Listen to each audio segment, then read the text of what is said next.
So I don't know where you'll see this, or if it'll make it onto video, or if I'm just speaking out loud, but the easy one's gone. Shout out to Freddie. Freddie has it. This is next on the chopping block. Somebody should buy this, because if you don't, you're really missing out on a kind of a great opportunity. I've seen a couple online.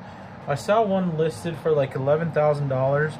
No rims, decent tires, but like the interior was kind of posh together, and it was brown but originally white, and the door jambs weren't even painted. This one, it's got all the bells and whistles. But anyways, I'm trying to sell you on this. It should sell itself. Hopefully it will. But today we get to go work on Jose's new truck right there. Like I said, it wasn't wanting to pop the thermostat, and so hopefully today with this you get to see a video about that, because hopefully I'll get the thermostat either changed or get it to pop, or see what the heck is going on. But for now, we're going to go over there, see if I can remove the thermostat, see what's going on, see if I can get a replacement thermostat, and go from there. So this is what we're working with here. Luckily the seat goes up, but I believe the thermostat is probably going to be under this. So we're going to probably undo these. This looks to be like a 10, and hopefully, yeah, that'll undo those lines. That's probably a 12, and hopefully we'll be able to get to the thermostat that's under there. We hope that that's the only issue with it, and hope that it's not a head gasket or anything funky like that. So that's moved. Let's go get the correct tool for that and come back. I'll kind of be working on it, and then I'll update you, just because I want to get stuff done. So update. That doesn't look like there's a thermostat in there. I don't think that's big enough for a thermostat to be housed in, which leads me to believe that it might be somewhere under here, and maybe it wasn't changed. But what's interesting is that is the cooling system here, well, the radiator I should say. So I'm wondering if something's clogged or what's going on. So we've got to do some further investigating here. Alright, so a little bit of an update after digging. I figured out where the thermostat is supposed to be, but I don't know why this doesn't have a thermostat unless it's placed somewhere else. But that down there is in theory where the thermostat is supposed to be, but there is no thermostat. So that leads me to believe that maybe the thermostat was taken off. But I don't know why it would overheat unless there's a temperature sensor that is kind of making it go haywire. So I have to figure out what thermostat will fit in place of this, because all that was there was this O-ring, and it's supposed to have a washer, not a washer, but a gasket in between there and a thermostat, and it has neither. Somebody thought that it was a good idea to just place this here, just like so. That's it. So that might be the issue, is it's just not regulating itself. So I don't know. It's just strange that it's still overheating, because it should just be flowing. But I don't know. I guess the thermostat does something. This is, yeah. So let me figure this out. All right. So got this CarQuest part number, which is 13758, and then the gasket that goes around it, which is 35292. And it fell out, but it was in there, as you can tell from here. Try and film and put this in at the same time, but there was no whatchamacallit, no thermostat before, and now there is. So now put that in. Now there's a gasket around it. That's true. And I was talking to Savi from Dad Bod Garage, and he brought up a good point that if it had a slight air leak, that's what could cause it to do this too. So I'm gonna put this in. I'm gonna try and bleed the system, and then if I'm able to successfully bleed the system and get the thermostat to pop and feed the heater core or whatever it needs to do and bleed out all the air. So wish me luck. I'll update you after this. All right, so we're starting up. Put it all together over there. We're just kind of letting the bubbles come out. hopefully adding the thermostat, even though I know in the comments section it will say, oh, it shouldn't really matter, adding the thermostat, and it's just ruling out all kind of the unknown of what it can and cannot be, and putting in a thermostat into a system that should have a thermostat will help eliminate to know, okay, could it be the thermostat, could it be something else? So you can tell there's a ton of bubbles in there, obviously, from introducing all this. I spoke with Savi, and Savi did say, hey, you know, if there's any bubbles in the entire system, it could cause it to basically overheat as well. And having no thermostat could be a reason for it overheating. So for now, we'll try and bleed the system. It is jacked up. I can't show you because I'm charging right now. My phone's about to die, but it is jacked up, elevated, kind of to cause the bubbles to come to the very top instead of just kind of staying in the system. So we'll see if we can pop the thermostat open, maybe get some airflow of hot air into the what's it called, into the heating system. But for now, we'll wait for all these bubbles to pop and kind of see what happens. All right, so we're out and about. We needed some gas, pumped about 20 bucks in, just so we have something to drive around. It was holding its temperature, and so I wanted to see what it would do. So I'm not gonna go too far from home. See, like, it's a little high right now, but it's weird, when I start to add gas, it starts to cool down. So it's strange. I think the heater core is actually clogged and causing some of that mishap, but I don't know that we have any parts available for the heater core. So for right now, I'm going to take it on the highway to test drive it, see what it does, and hopefully it doesn't overheat. Let's find out.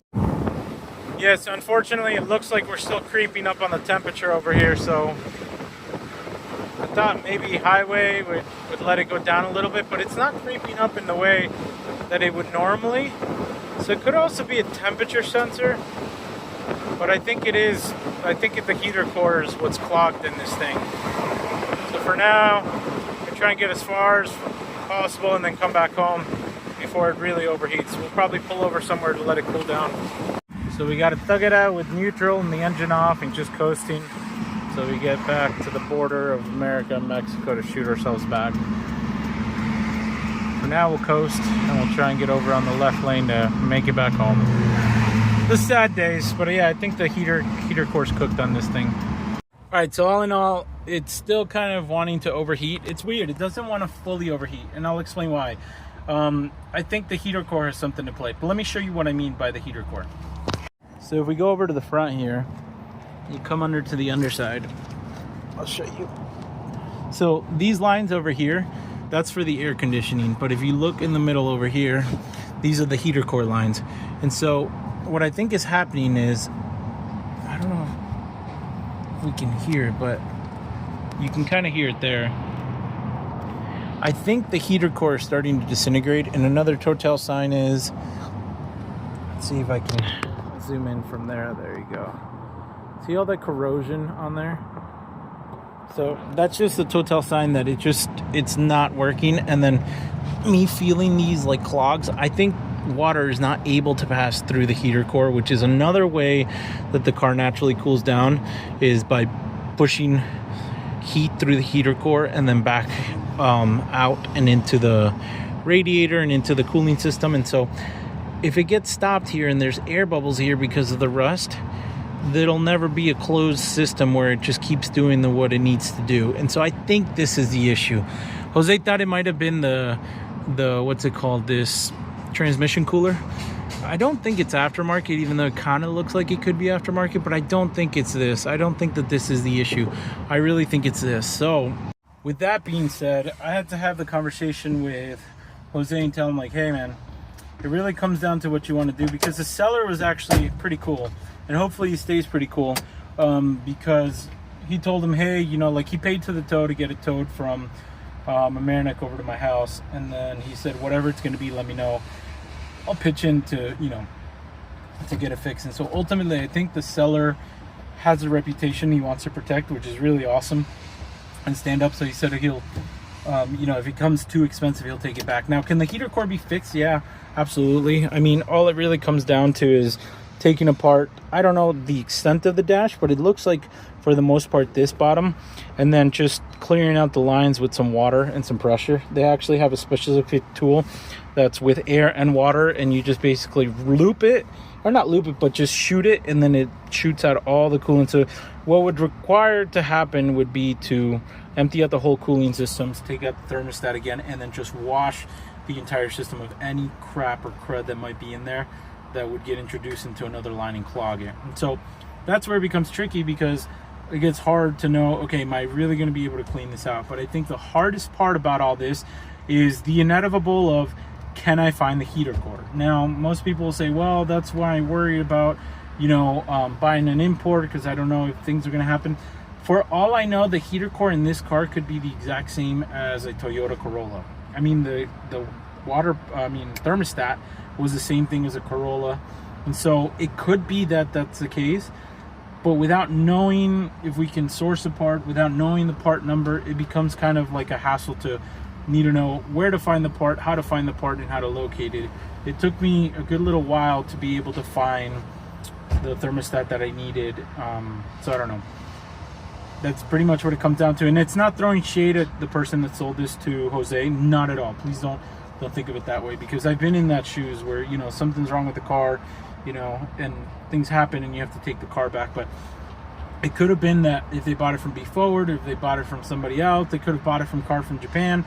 And what happens is they take out the thermostat so that it just keeps pushing it. And for the most part, the little driving that they're going to do around the ports, and the little driving that you're going to do to pick it up from the port and exit, and most of the time people get it towed, it'll be enough to not overheat it. And so for all they know, they maybe never knew that it was overheating because they didn't drive it super far. But it wasn't until Jose put it from New Jersey to New York that it started to overheat, and then over here the little bit that I drove. So it's not throwing shade at anybody, it's just not knowing what kind of vehicle you're going to get and how the condition's going to be. And that's really what it comes down to when you buy from Japan. Now, can you go off of auction grade? Yes. And I mean, for the most part, is if you're looking on Be Forward, if you're looking at Car Deal Page, you can reach out to Car Deal Page directly. They can inspect the vehicle. They can themselves tell you, hey, this is what the auction report said. Be Forward, the same thing is, they give you an auction grade on the bottom, and they'll actually show you the auction report that shows you, hey, this could be wrong. And it's your due diligence to read all these things to know. But ultimately, some of these things can be missed by, the inspector at the auction. And so things like this, people get away with it in Japan. They do shady stuff like this all the time just to get the cars to move. And with a work vehicle like this, who's to say? So fingers crossed that everything goes well. I guess I'll update you to let you know what ends up happening with this, whether Jose's stuck with it or whether the previous owner takes it back and makes it right by Jose, or what the deal's going to be. So I guess stay tuned for that. For now, this is where it's going to end. I wish I had a better outcome. I wish it wasn't overheating, but like I said, the heater core is a big issue. All right, it's a new day here. Putting the Midget to work. Garage is empty. Atlas Loco's gone. Light is going to be gone. If you're watching this video, I put my first podcast episode out. Go have a listen. Do me a favor, hit like, follow it, hit the notification bell on Spotify. You can also go to Mendy Talks on YouTube and watch the video there if you want, if you're more of a video watcher than a podcast listener. But yeah, today I get to help a neighbor who's actually paying me to fix their car, and I'll show you the car. They got hit, or they hit somebody on the right side, and it screwed up a bunch of things. So right now I'm loading up the back of the Midget with the tools or the necessities that I need to be able to get the job done. It's not far, it's just up the way, but the car can't move, so I have to bring all my tools to it, which is kind of annoying, but it is what it is. So got to bring that rack and that rack and then get over there. But let me load this up and then I'll show you. Pick the hottest day, but this is the damage, and I'll show you what happened. But basically the strut, you can see how it's all bent, so let's get to it.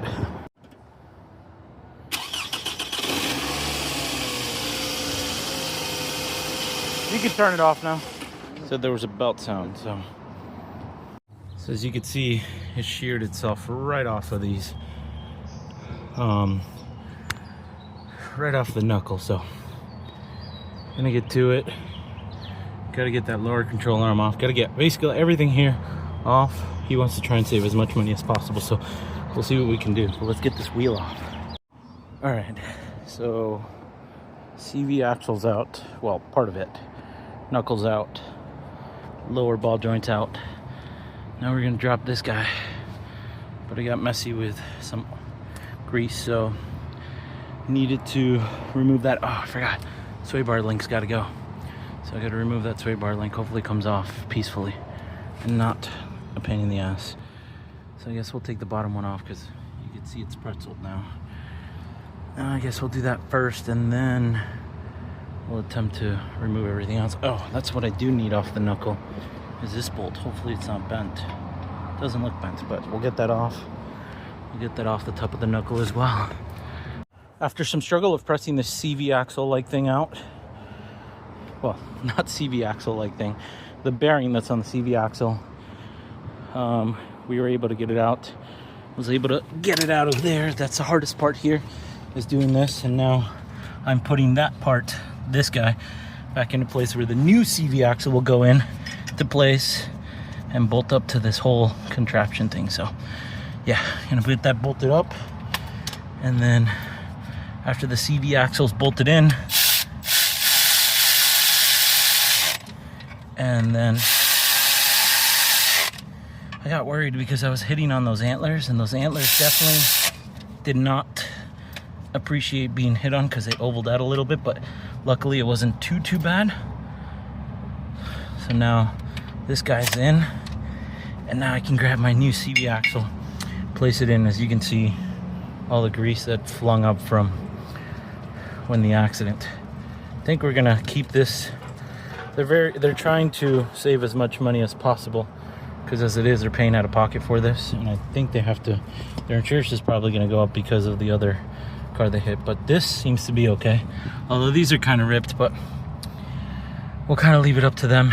Hopefully it's just this. We'll get it buttoned up. I may replace this one, I'm not quite sure yet. It seems to still be kind of holding. What I might do is just replace what I know is broken, and then after the fact, if anything squeaks or whines, come back and replace the other stuff. I know that some people would say, oh, that's a little backwards, like you're already there, you might as well replace it. When someone's trying to save money, this is what you got to do. Just like that, we're back and cooking. CV axle's in place, brakes, everything's kind of put back together. Sway bar link, kept the original tie rod end, and new struts. So we're gonna go do the brakes on the other side, put this back on. All right, just cleaning out the Midget. Shout out to the Midget because it kept all the tools nice in there, kind of cooler in there. But turns out that the steering rack was damaged as well, so got to replace the steering rack on that car.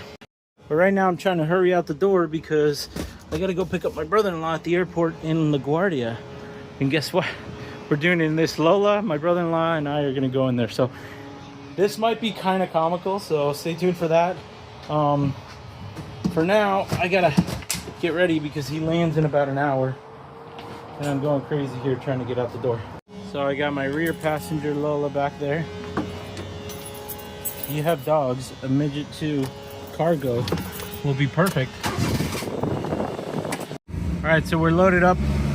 It's gonna be like 3-hour drive essentially, because as it is, it's an hour and 30 minutes to the airport, and then from the airport it's another hour and 30 minutes to where we're headed. Just pump a full tank of gas. It was at about half a tank, which I think it was a little less, to be honest. Premium gas currently I think is like almost $4 and something cents. It was $18. We got Lola in the back, chilling back there, and we're headed to pick up my brother-in-law. So I guess, yeah, it looks like we're gonna get some rain. But it's such weird weather. To be honest with you, I don't understand the weather sometimes, but nevertheless, headed that way. I'll update you what happens. I mean, my brother-in-law is skinny enough to fit in there, but I don't know that it would be fun for an 1.5 to 2 hour drive, so let's get it. All right, so we're picking Dima up. We got Lola back there. We got Dima here, and we're gonna hit it. As you can tell, Dima's like the perfect. That's like the perfect size for you, though. No, it's not. Oh my gosh. We're in Chinatown, but this is JDM Central, so this is yours. Shout out to you. It's been parked there a while, but then we also saw a full-size Pajero. This is crazy. Made it to Jersey. There's a storm of brewing, that's for sure. As Grover would say, a cumulonimbus clouds. Lola's back here, she peed. Dima needed to stretch his back because it was hurting. I mean, I don't blame him. He's in a very tight seat. And also just double checking that the back door is closed. But we'll stretch for a little bit, let the midget cool down a little bit, and then hit the road. We made it to Jersey so you can see where all the cars are. And there's a ship that's delivering something. That's pretty cool. Yeah, that's where we go to pick up all the cars. So after Dima, you've been in the midget for how long? Like an hour? I don't know. Yeah, about an hour. And I've been in it for probably 2.5. Stopping at a rest stop in Jersey to just get a quick massage because those flat seats are not meant for it. So yeah. All right, so I think we're like 5 to 3 minutes away where we're going, but we needed something, so we stopped here and pumping some gas. I think we're just under half a tank. I don't know if you can see Lola. Her face. She's so done being back there. Both Dima and I are done being inside of here, that's for sure. But let's see.